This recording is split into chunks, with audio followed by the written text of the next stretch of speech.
Bonjour chers natifs de la Vierge, j'espère que vous allez bien. Je tenais vraiment sincèrement à vous remercier de votre soutien, de vos likes, de vos commentaires et remercier aussi les nouveaux venus. Donc merci du fond du cœur les amis, ça me fait vraiment du bien de vous sentir là. Nous nous apportons en fait mutuellement et c'est ça en fait la vie, une bonne circulation des énergies.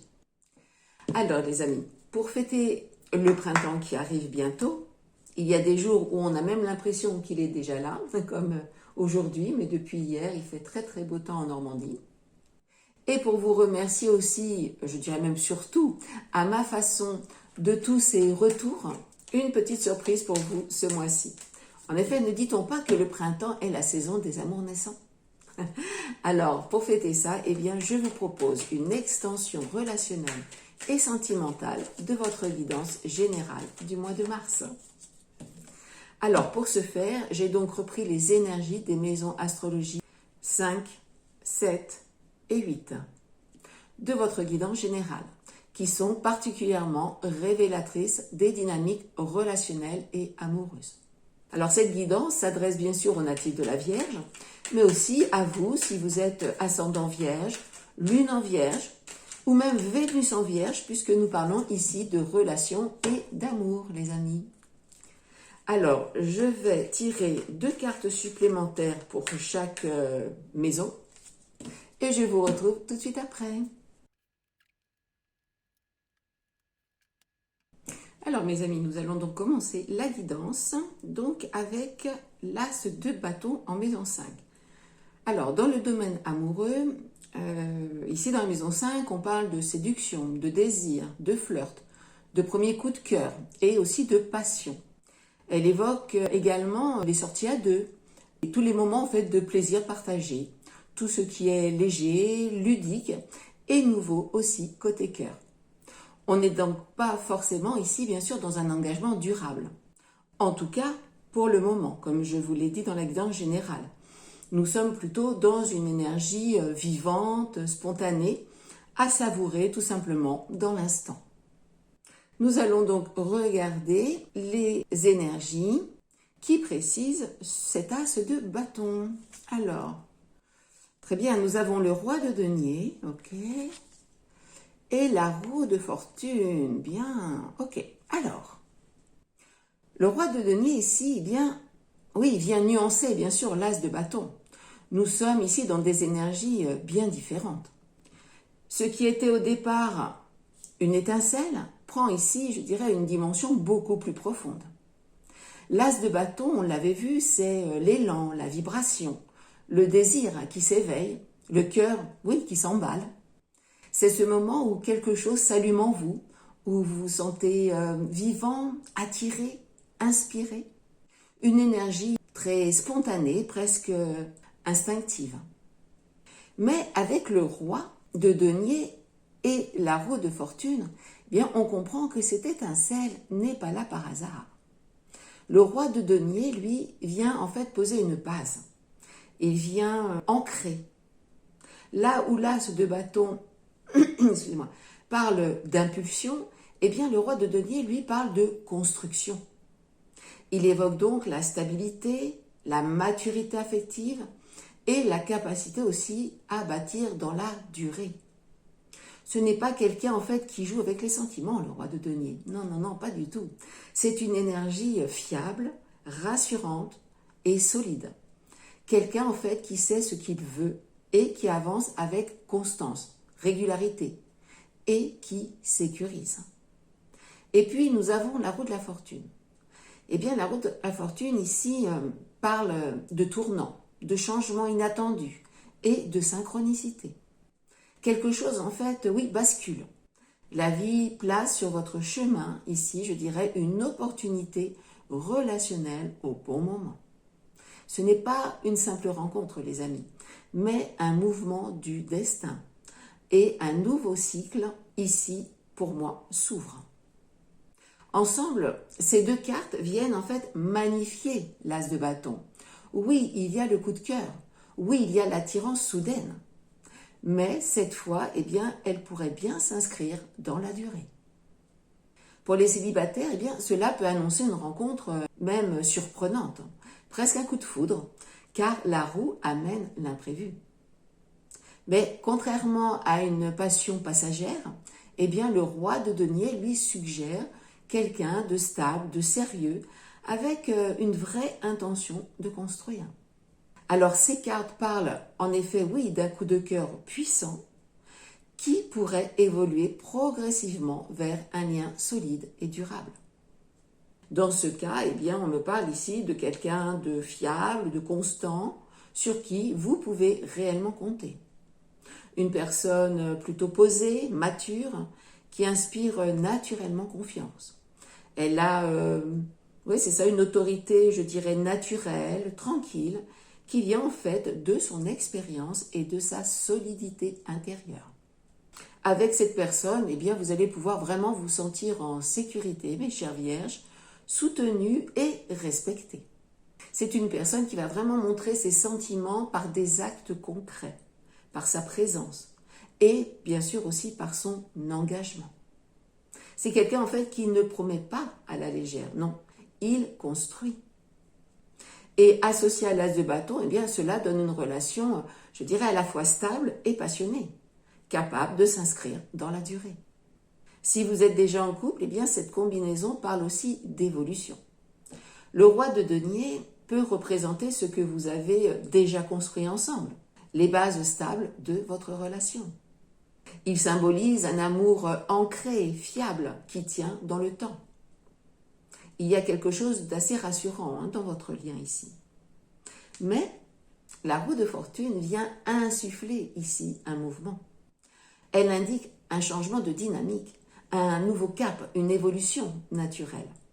Alors cela peut être un projet commun, un engagement peut-être plus profond, une décision importante, ou simplement une manière différente de vous aimer. Alors bien sûr ici vous adaptez selon votre situation. Ces cartes, en fait, eh bien, vous invitent à préserver la stabilité du roi, la confiance, la fiabilité, la maturité émotionnelle, tout en acceptant que l'amour ne soit pas figé, mais évolue, comme nous, en fait, nous évoluons. Alors, si au fond de vous, le désir ici est partagé de faire grandir cette relation, alors oui, cette période peut véritablement renforcer votre union.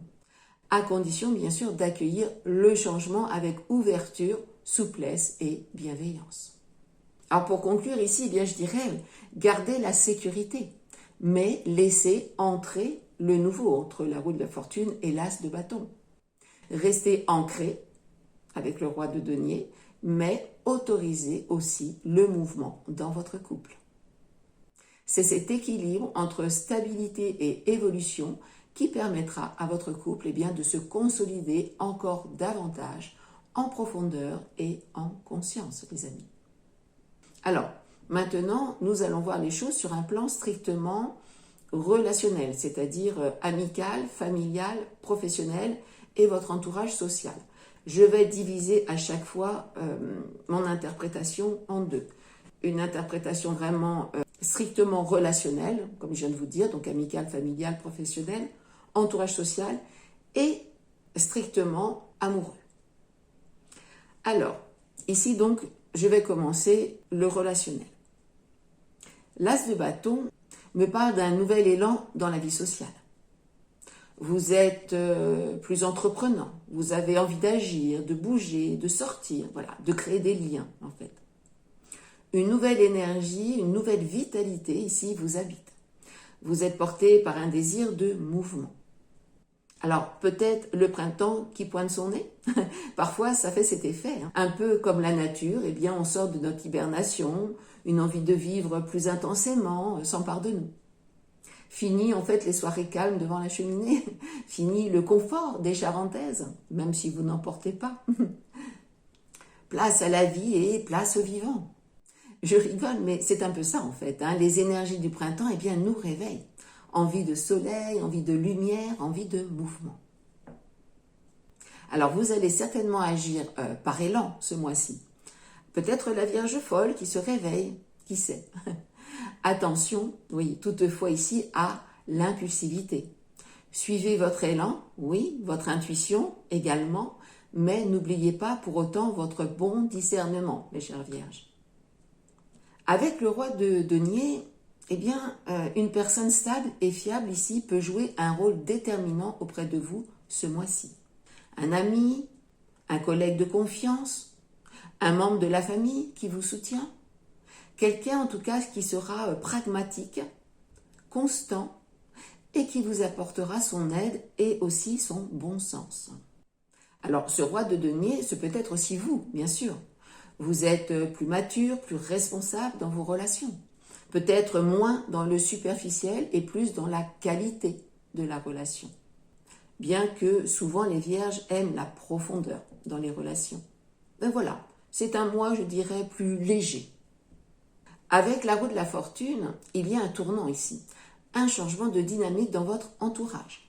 Ce changement peut être à nouveau bénéfique si vous restez souple. Ça peut être une modification inattendue des rôles peut-être dans la famille ou un changement dans une équipe professionnelle. Alors bien sûr, ce ne sont que des exemples. Je ne peux pas être exhaustive. C'est juste en fait pour vous donner une meilleure compréhension de l'impact de ces énergies dans votre vie. Après, bien sûr, vous adaptez. Donc comme vous pouvez le voir, c'est pas forcément instable, mais ça bouge. Un nouveau élan relationnel s'ouvre avec l'as de bâton. Il s'appuie sur une base solide et fiable avec le roi de denier et il marque un changement dans votre cercle proche avec la roue de la fortune. Autrement dit, eh bien, votre vie sociale et ou affective, puisque ça peut être aussi familiale, évolue, mes amis. Des liens se renforcent et d'autres prennent une nouvelle direction. Et une personne stable pourrait en effet jouer un rôle déterminant dans cette nouvelle phase. Ok. Alors, nous allons voir maintenant la maison 7 qui est associée dans ce domaine relationnel, affectif et amoureux aux relations engagées comme le mariage ou le PAC, vous voyez, ou ça peut être aussi un partenariat d'affaires.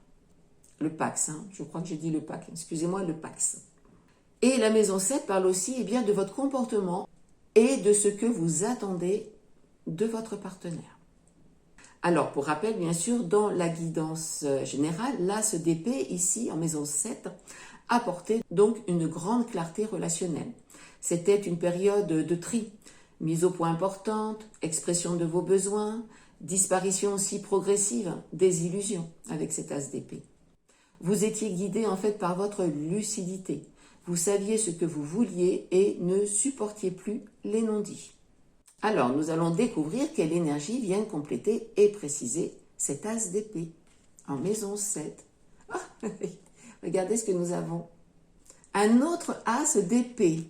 Alors ça, les amis, et le cavalier d'épée. Ok. Il y a beaucoup de mental. Ok. Alors, en maison 7, l'as d'épée parle d'une clarification ou d'une prise de conscience ou encore d'une nouvelle façon de penser.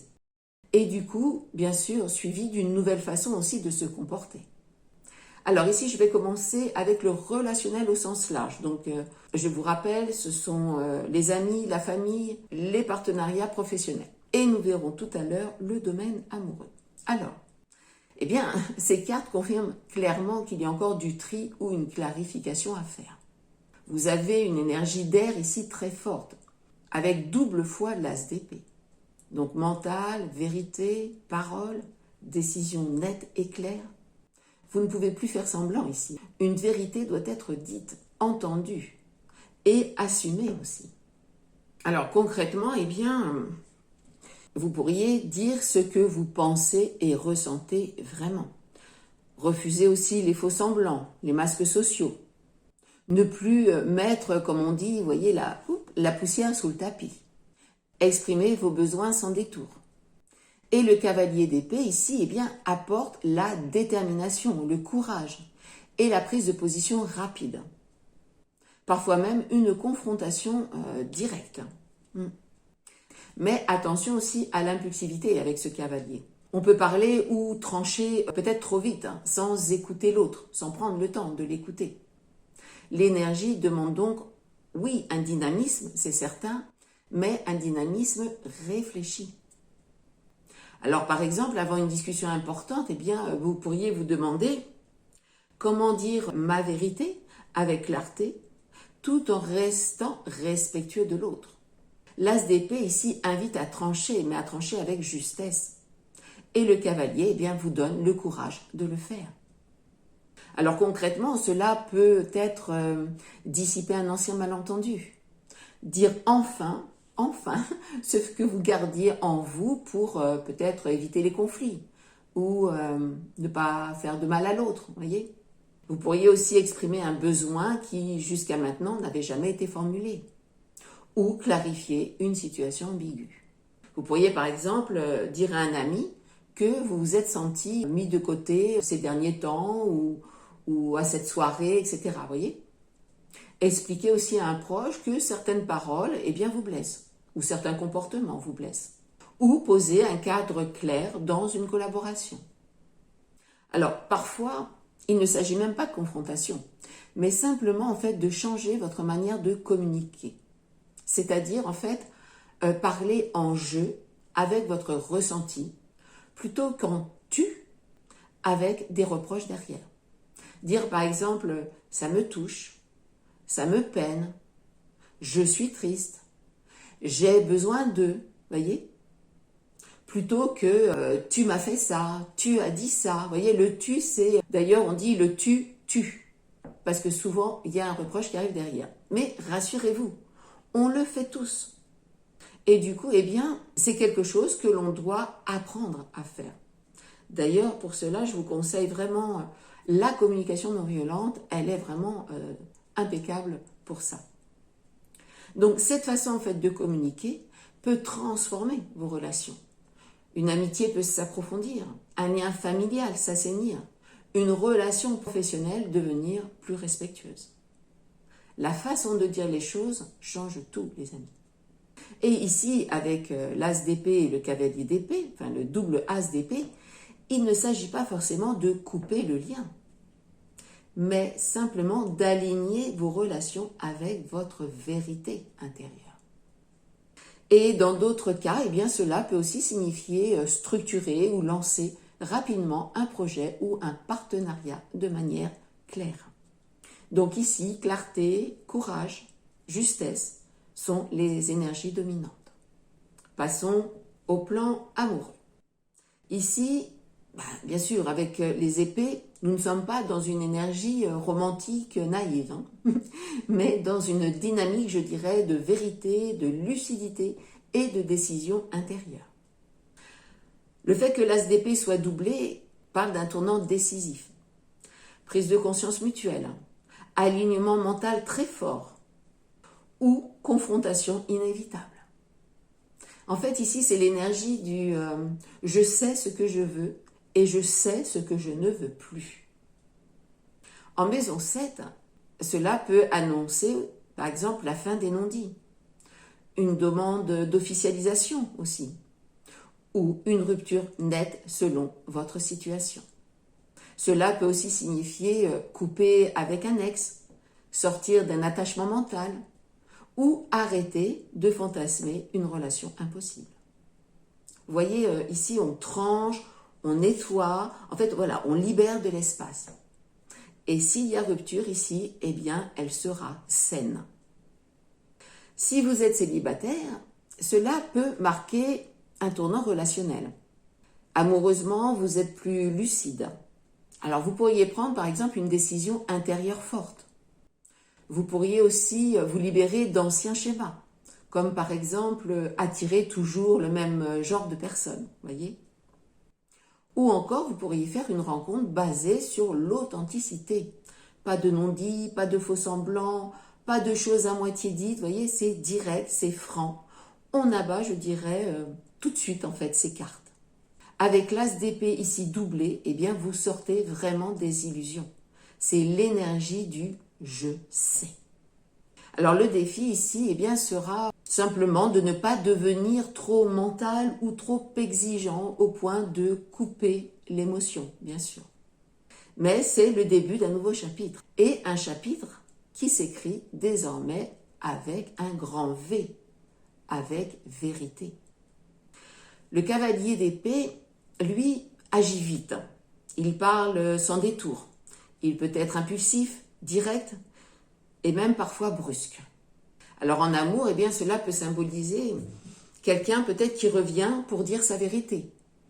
Une discussion rapide et assez intense. Une décision prise sur un coup de tête aussi. Donc à nouveau ici, oui, attention à l'impulsivité. Ou une déclaration passionnée, mais peut-être un petit peu abrupte, vous voyez. C'est une énergie en fait de mouvement mental. Ici, on ne reste pas dans l'attente, hein. Pas du tout. Vous avez une clarté nouvelle sur ce que vous voulez et ne voulez plus. Cette carte parle d'un moment où vous comprenez profondément quel type de relation vous correspond, quel schéma en fait vous ne tolérez plus et ce que vous méritez vraiment, mes chères vierges. Vous pouvez avoir une phrase intérieure très forte du genre voilà, plus jamais ça, par exemple. Ou à partir de maintenant, c'est ça que je veux, voyez? En fait, c'est une élévation de votre niveau d'exigence. Mais attention, bien sûr, aussi à ce qu'il ne soit pas trop élevé non plus. Voilà, essayez de trouver un juste milieu. Je vais quand même approfondir ces énergies. Ah, nous avons la mort et l'as de bâton. Ok. Alors.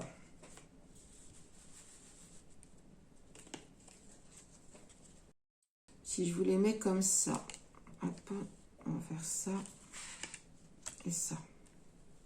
Ok. Alors. Bah oui, ici en amour, en fait, ça parle vraiment d'un moment où on ne peut plus faire semblant, les amis. Alors pour certains d'entre vous, cela peut annoncer une rencontre soudaine qui pourrait bien chambouler votre vie. Une rencontre basée sur une forte connexion intellectuelle. Échange stimulant, complicité mentale, communication directe. Alors ce n'est pas forcément passionnel ici, au sens charnel, mais c'est très vivant dans les idées. Bien que vous avez quand même l'as de bâton en maison 5 ici. Donc, ce qui suggère que s'il y a effectivement une rencontre, eh bien, elle peut être passionnelle en fait à deux niveaux, hein, physique et mental. Et pour les vierges déjà en couple, avec la mort accompagnée de l'as de bâton, on ne parle pas d'un simple petit ajustement ici. On parle bien d'un vrai tournant. Alors, prenez bien sûr seulement si ça vous parle. Si votre couple va bien, il n'y a pas de raison que vous vous posiez des questions. Ce n'est pas pour vous, en fait, tout simplement. Vous passez. Pour les autres, ici, la mort indique clairement qu'une dynamique arrive à son terme, mes amis. Vous ne pouvez plus continuer comme avant. Quelque chose est arrivé au bout. Alors, ça peut être une façon de communiquer, un schéma relationnel, un conflit, un déséquilibre ou une fatigue affective. Ici, en tout cas, ce n'est pas superficiel. C'est vraiment profond. Alors, je dirais qu'il y a deux possibilités. Vous pouvez couper net avec d'anciens comportements, mettre les choses sur la table et accepter de laisser mourir ce qui était toxique ou stérile dans la relation. L'as de bâton ici annonce alors, bien sûr, un redémarrage puissant, plus authentique et plus vivant. Mais cela demande vraiment une implication des deux côtés et une volonté sincère de transformation dans le couple. Deuxième possibilité ici, la transformation passe par la rupture. La mort marque la fin du lien tel qu'il existait. Et l'as de bâton, lui, annonce alors une nouvelle flamme ailleurs, un nouveau désir ou une renaissance personnelle. Parfois, il faut savoir fermer une porte pour que le feu intérieur puisse se rallumer autrement. Dans les deux cas, il y a une fin, mais aussi un regain d'énergie. Ce n'est pas une carte de stagnation. C'est radical, oui, mais c'est libérateur. Alors, nous arrivons maintenant à la maison 8, les amis.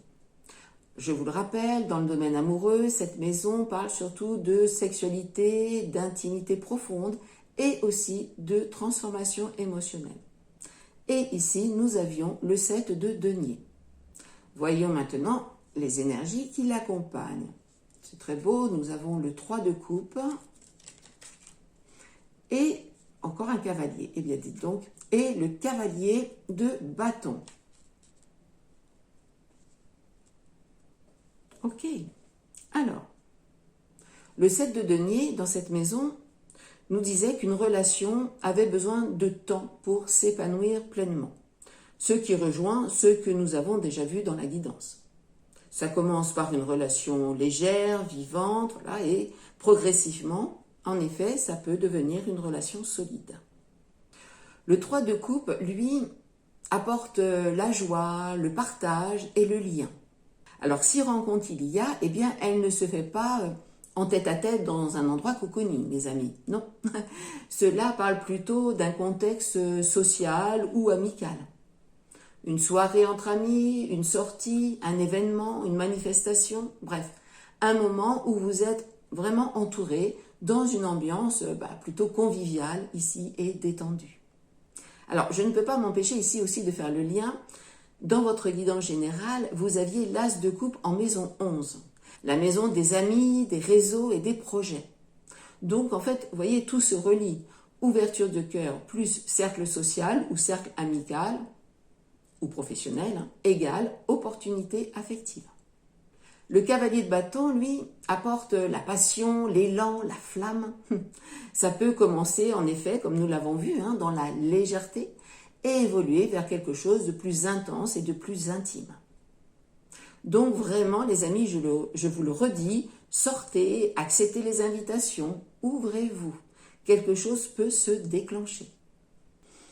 Alors, ici, j'ai envie de tirer une dernière carte pour voir en fait où cela vous mène. Eh oui. Alors, nous avons... Oh, très beau, le 9 de coupe, les amis. Ok. Eh bien, écoutez, nous finissons en beauté.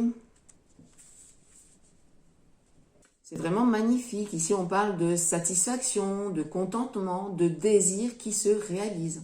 C'est la carte du « ça y est, voilà, je me sens enfin bien ». Cela confirme que ces débuts, peut-être passionnels, peuvent vraiment s'installer et mener à une vraie plénitude affective et intime. Franchement, c'est vraiment très beau. On est ici sur quelque chose qui peut rendre heureux. Alors, bien sûr, avec les énergies et le temps, cela peut se manifester début du mois, milieu du mois, fin du mois, ou même, voire en avril pour certains. En tout cas, les énergies, les amis, sont bien là. Si aussi, bien sûr, vous décidez de les incarner. Et la question est, bien sûr, êtes-vous prêt à les recevoir ? Eh bien voilà, les amis, j'arrive à la fin de cette extension relationnelle et sentimentale du mois de mars. J'espère qu'elle vous aura éclairé et peut-être aussi un petit peu challengé. On voit ici qu'il y a vraiment du mouvement, des transformations, des prises de conscience, mais aussi de très belles promesses. Alors que vous soyez en couple ou ouvert à une nouvelle rencontre, le message est clair. Ne restez pas figé. Osez parler, osez sortir, osez ressentir. Pour certains, il y aura des ajustements, pour d'autres, de grands changements, et pour d'autres encore, un nouveau feu qui s'allume. Mais dans tous les cas, on vous demande d'être vrai, vrai avec l'autre, et surtout, bien sûr, avec vous-même. Prenez ce qui résonne et laissez le reste. Ces énergies sont des possibilités, et c'est toujours vous qui écrivez l'histoire. Si cette guidance vous a parlé, eh bien n'hésitez pas à me le dire en commentaire en dessous de cette vidéo et à partager vos ressentis. Et surtout, eh bien prenez soin de votre cœur, il évolue vers quelque chose de plus beau et de plus juste. Rappelez-vous aussi de votre énergie personnelle du mois, c'était le monde. Une vibration magnifique d'accomplissement, d'alignement et de rayonnement. Elle dégage vraiment quelque chose de mature, d'assumé, qui attire naturellement les autres vers vous. C'est aussi l'image que vous renverrez ce mois-ci. Une personne confiante, harmonieuse, qui sait où elle va. Alors honorez cette énergie, marchez avec elle et rayonnez-la pleinement. Et si besoin, eh bien, revenez voir cette vidéo au cours du mois, réécoutez cette guidance pour vous reconnecter à ces énergies. Elles sont là, elles n'attendent qu'à être incarnées par vous. Je vous embrasse bien fort, mes chères vierges, et vous souhaite un merveilleux mois de mars. Merci pour votre précieux soutien, les amis, et je vous dis à très bientôt.